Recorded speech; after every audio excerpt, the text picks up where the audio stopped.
बंदगी करते हुए आज इस धर्महाल में त्रिवेदी बुद्ध पूर्णिमा पाए हमारे सभी उपासक उपासिकाओं को मेरी शुभकामनाएं, मंगल कामनाएं। आज बहुत ही पवित्र दिन है। पूरे विश्व में तथागत बुद्ध के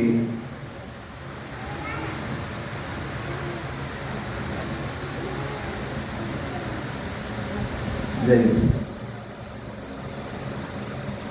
को मनाया जा रहा है।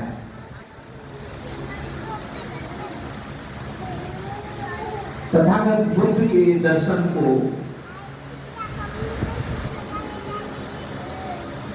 बहुत ही प्रगतिशील तरीके से देखा जाता है पूरे विश्व में। यह है मानवतावादी। तथागत बुद्ध की पूरी विचारधारा, पूरी फिलॉसफी मनुष्य के चारों तरफ घूमती है। मनुष्य इसमें केंद्र बिंदु, और केंद्र बिंदु इसलिए है कि मनुष्य इस पृथ्वी पर सर्वोत्तम प्राणी होने के कारण तथागत बुद्ध ने अपना पूरा दर्शन, पूरा व्यवहारिक दर्शन मनुष्य को प्रगतिशील बनाने में, मनुष्य को आगे बढ़ाने में, मनुष्य को बेहतरीन विचारधारा के साथ इसको उनके दर्शन पर विचार विमर्श करते हुए मैं एक एग्जाम्पल से बात करता हूं। तथागत बुद्ध का अंतिम समय चल रहा था। सारे भिक्षुगण बैठे हुए थे, आनंद भी बैठे हुए थे। तो आनंद ने तथागत बुद्ध से अनुरोध किया कि ये सारे भिक्षुगण हैं, कोई अपना अंतिम संदेश, कोई ऐसा संदेश जो मानव जीवन के लिए अत्यंत महत्वपूर्ण हो, वो दीजिए। हम सब कुछ सुनना चाहते हैं, कुछ आपसे कुछ समझना और चाहते हैं। तो तथागत बुद्ध कहते हैं कि देखो भाई आनंद, मैंने कोई चीज आप लोगों से छिपाई नहीं है। जो कुछ मेरे पास था वो मैंने सारा सब कुछ आप लोगों को दिया है। अब कोई चीज मेरे पास बची नहीं है। फिर अनुरोध करते हैं आनंद कि नहीं साहब, कुछ तो, ये हम सब ऐसी घड़ी में बैठे हुए हैं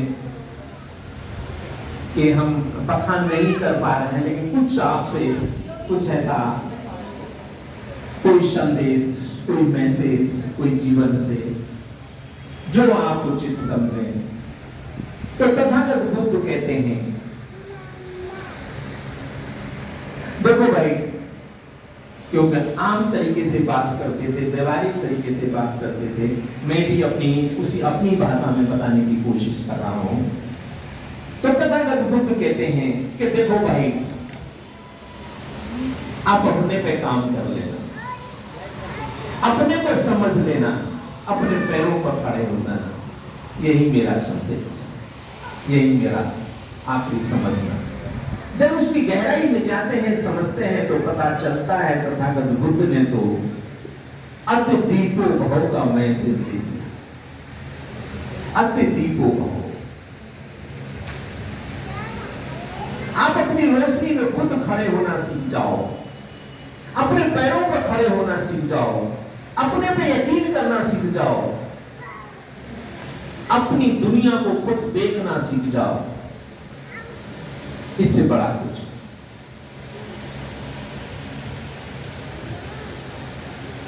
तो कहने का मतलब है तथागत बुद्ध का पूरा दर्शन मनुष्य के चारों तरफ घूमता है और मनुष्य को अपने पर विचार करते हुए, अपने को बेहतरीन बनाते हुए, अपने सोच विचार को अच्छा करते हुए, अपने जीवन की दिनचर्या, अपना आचरण, अपना व्यवहार, अपने रिलेशन, अपनी आदतें, उन्हीं पर फोकस करते हुए बेहतरीन जीवन को प्रगतिशील बनाने का रास्ता दिया। अगर हम अपने को समझ गए, अपने पर यकीन करने लगे, अपने अंदर अपने को झांकने लगे, अपनी चीजें हमने देखनी शुरू कर दी, अपनी बुराइयों को खुद समझ कर दूर करना शुरू कर दिया, तो निश्चित रूप से धम्म के रास्ते पर हम चल पड़े। धम्म को हमें समझने में आसानी होगी। तथागत बुद्ध का पूरा दर्शन,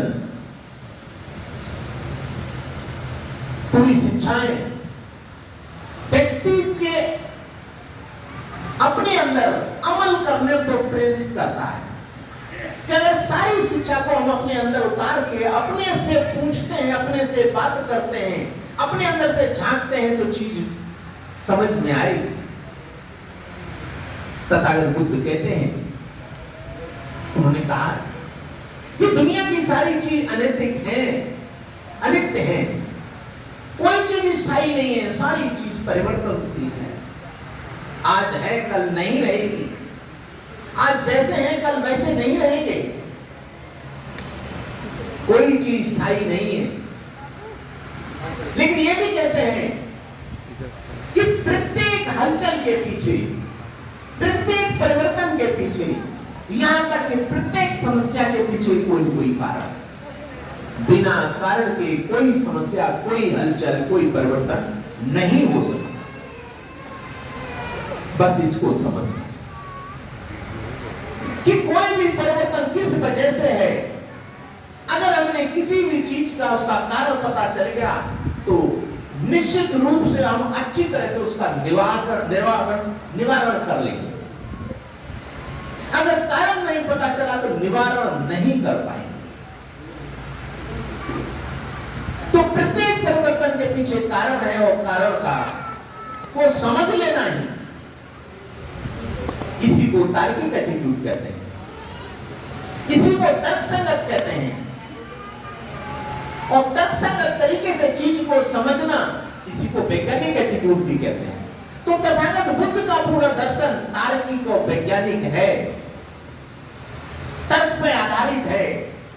अगर हमने अपने जीवन की दिनचर्या को तर्क पे आधारित बना लिया, सुबह से लेकर शाम तक जितनी भी चीजें हमारे सामने गुजर रही हैं, तार्किक तरीके से उसके कारणों को समझते हुए चीजों को समझने लगे,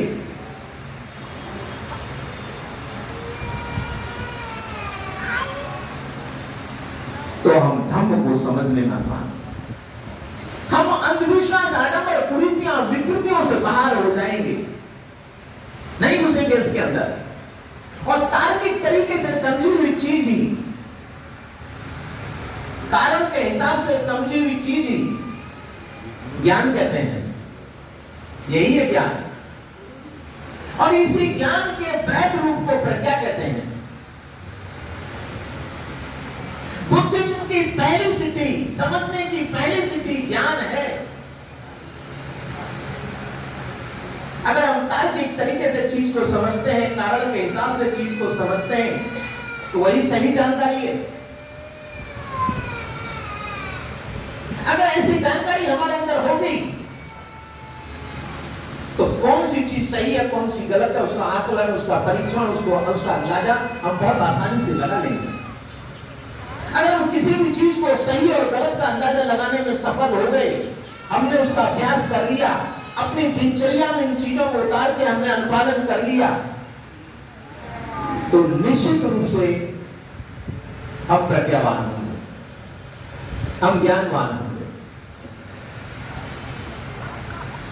और ये ऐसे नहीं आएगा, ये शिक्षा से आएगा। शिक्षा पहला कदम है। शिक्षा मतलब समझना, चीज को सीखना, तर्कसंगत तरीके से चीज को सीखना, समझना, तब ज्ञान बनेगा।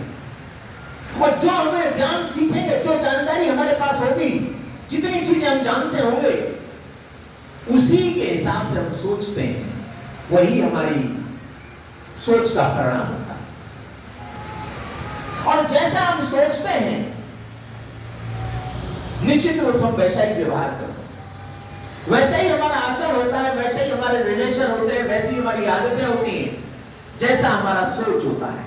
और सोच निर्भर करता है हमारे तार्किक एटीट्यूड पर, कारण के हिसाब से चीजों को समझने के ऊपर। तीनों चीजें आपस में लिंक हैं। पहली चीज ज्ञान, और ज्ञान से सोच विकसित हुआ, सोच से हमारा जीवन एक बेहतरीन जीवन बन गया। हमारा आचरण, हमारा व्यवहार, हमारी आदतें सब बेहतरीन हो गई। और जब हम सही और गलत का अंदाजा लगाने में सफल हो गए तो गलत काम निश्चित रूप से कभी नहीं करेंगे। अगर कोई भी गलत काम, गलत विचारधारा हमारे दिमाग में आती है, हम सामने देखते हैं, तो हमारा दिमाग 1000 बार मना करेगा, ऐसा नहीं करना है, इस रास्ते पर नहीं जाना है, इसको नहीं सोचना है, इनके साथ नहीं बैठना है, इनके साथ रिलेशन नहीं रखना है। अगर गलत है, तर्क संगत तरीके से आपको गलत लगता है, हमको गलत लगता है, तो दिमाग बिल्कुल नहीं करेगा। जब हम गलत रास्ते पर नहीं होंगे, गलत चीजों से परहेज करेंगे, वही तो सीलवान होता है, वही होता है सीलवान। सील का मतलब है विकृतियों से दूर रहना, बुराइयों से दूर रहना, कमतरताओं से दूर रहना, अंधविश्वास, आडंबर से दूर रहना। अगर तर्क संगत नहीं है तो निश्चित रूप से बुराइयों के शिकार हो जाएंगे, सही और गलत का अंदाजा नहीं होगा। तो यहां पर एक बात कह सकते हैं, ये बात भी थोड़ा क्लियरिटी से आती है कि मैं तर्क संगत तरीके से ही बात कर रहा हूं कि प्रज्ञावान लोग ही सीलवान हो सकते हैं। ज्ञान चाहिए, पहले समझदारी चाहिए, सही और गलत का अंदाजा चाहिए, उसका परीक्षण करना आना चाहिए, और वो तभी आएगा जब हम चीजों को तर्क संगत तरीके से, चीजों के कारण को हिसाब से समझते हुए चीजों को करते हैं। अगर हम कारण के हिसाब से समझते हैं, समस्या एक नहीं होती, समस्याओं की भी समस्या होती है, बहुत गहराई में जाएंगे। कारण, अगर ये समस्या इस कारण से है तो ये भी इस कारण से, और ये भी इस कारण से, और ये भी इस कारण से है। कारणों के कारण होते हैं। अगर हम अपने दिमाग को इस तरीके से ट्रेन कर लेंगे कि कारणों के कारण को हम समझने लगे, तो इसका मतलब है कि उन चीज को हम गहराई में जाकर देख रहे हैं, हम अपने दिमाग से उस चीज को जूम करके देख रहे हैं। और जब हम किसी चीज को जूम करके देख रहे हैं तो हमारा दृष्टिकोण, हमारा सोचने का तरीका, हमारा व्यवहार बहुत गहराई में जाकर के चीज का परीक्षण कर रहा होगा, जहां हो सकता है कि आम लोग ना पहुंच पाए। जो अभ्यास करते हैं वही आगे बढ़ते हैं। जो कहते हैं ना, प्रैक्टिस मेक परफेक्ट। जिसने अपनी दिनचर्या में प्रैक्टिस कर लिया, अपनी दिनचर्या को समझ लिया, दिनचर्या को बहुत ही तार्किक तरीके से समझा, तो निश्चित रूप से वह दूसरों से अलग दिखेगा। Practice make perfect. हम डॉक्टर बने, हम पहले डॉक्टर नहीं थे, इनके तक नहीं थे, लेकिन हमें डॉक्टरी की ट्रेनिंग कराई, आज डॉक्टर बन गए। तो यही है प्रैक्टिस ऑफ माइंड। अगर धर्म को समझना है तो प्रैक्टिस ऑफ माइंड करना पड़ेगा, और प्रैक्टिस ऑफ माइंड करना पड़ेगा, तभी हम विकृतियों से दूर हो पाएंगे। जब हम सीलवान हो गए और प्रज्ञावान भी हो गए तो हमारे देखने का नजरिया साफ सुथरा होगा, हमारे सोचने का नजरिया साफ सुथरा होगा, हमारा सुनने का नजरिया साफ सुथरा होगा, हमारे सारी चीजें हमारी साफ सुथरी होंगी। यही तो अष्टांगिक मार्ग है, यही तो जीने का, यही तो जीवन है।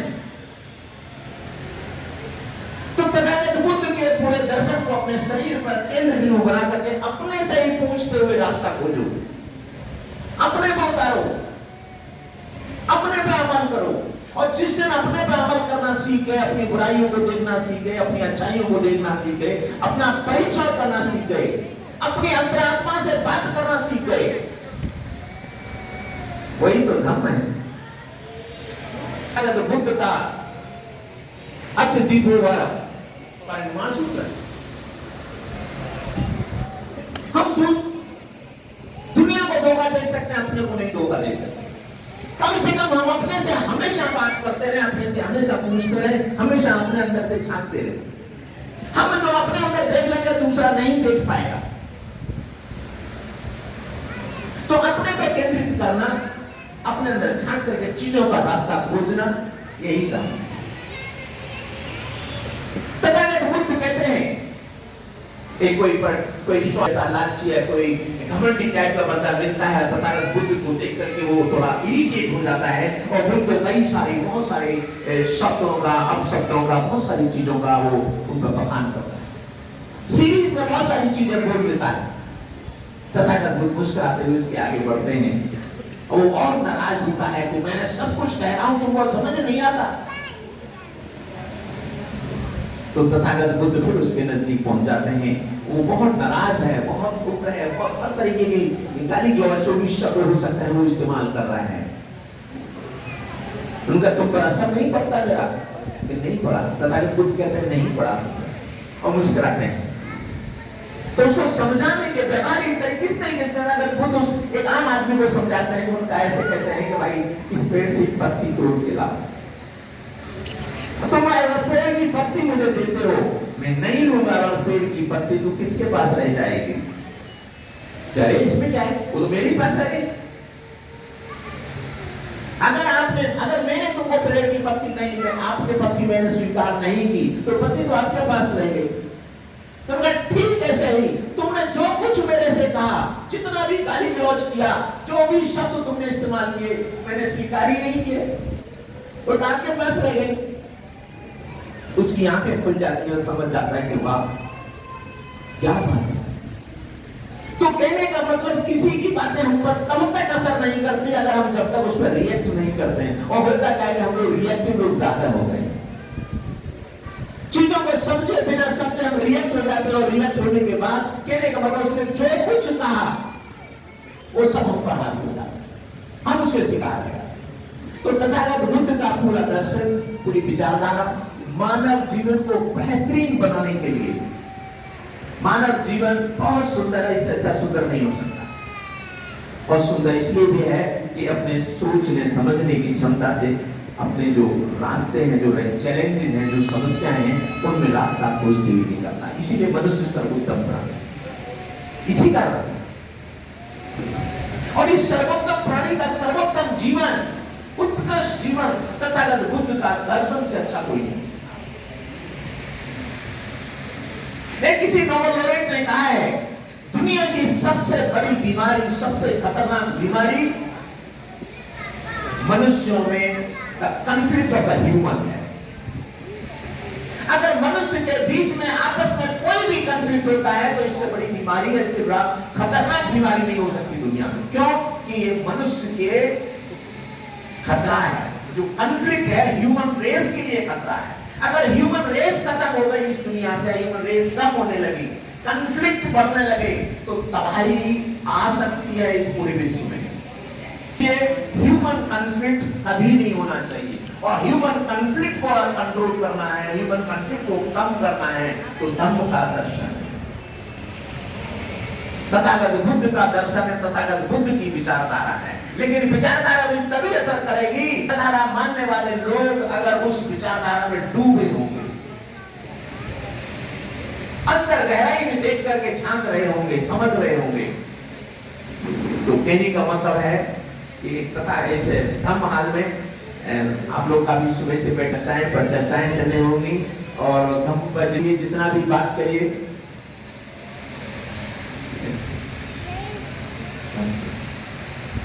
तो इसलिए धम्म को गहराई से समझना, धम्म का अनुपालन करना। बाबा साहब अगर इस दुनिया में ना होते तो हम लोग यहां तक नहीं पहुंच पाते। इस धम्म का रास्ता भारत में पुनः उदय करने का रास्ता बाबा साहब ने हमको दिखाया। बाबा साहब ने क्यों धम्म का रास्ता दिखाया, बाबा साहब क्यों बुद्धिज्म की तरफ अंगीकृत किया उन्होंने। बाबा साहब इस दुनिया में एक ज्ञान के प्रतीक कहे जाते हैं, उनसे बड़ा विद्वान कोई। उन्होंने भारत के इतिहास को देखा, सामाजिक व्यवस्था को देखा, सारी चीजों को देखने के बाद बाबा साहब को ये महसूस हुआ, बाबा साहब ये जानते थे कि धम्म तो भारत की उपज है, तथागत बुद्ध भारत की धरती है, भारत की धरती ही तथागत बुद्ध की वजह से है।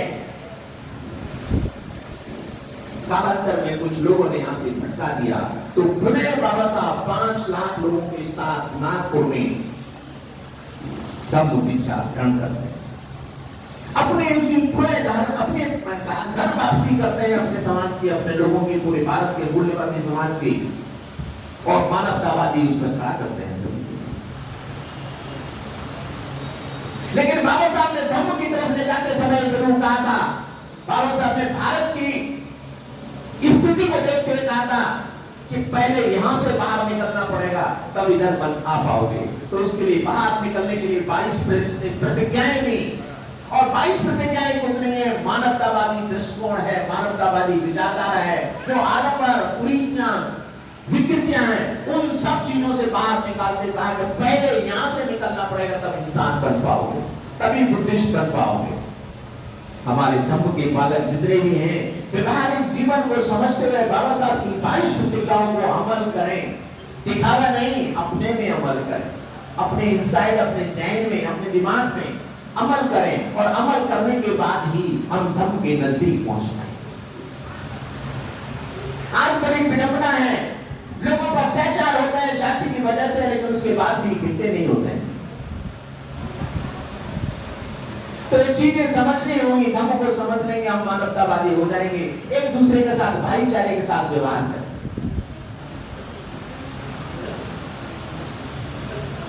हमारे जीवन में चलते चलते हमें दिक्कत होता है कि जहां हम कहां फंसते हैं, और फंसने का है कि मैं, सभी के जहन में मैं बैठा होता है, मैं मीन्स अहंकार, मैं मीन्स उसके अंदर ईगो, मैं, मेरा, मेरी, इसी के चारों तरफ हम लोग घूम रहे हैं।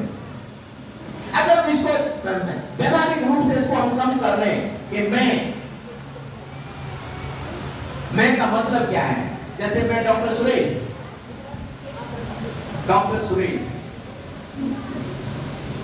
असल में अगर इसकी गहराई में जाकर के समझेंगे और देखेंगे, तो किसी भी चीज को दो चीजों से देखा जाता है,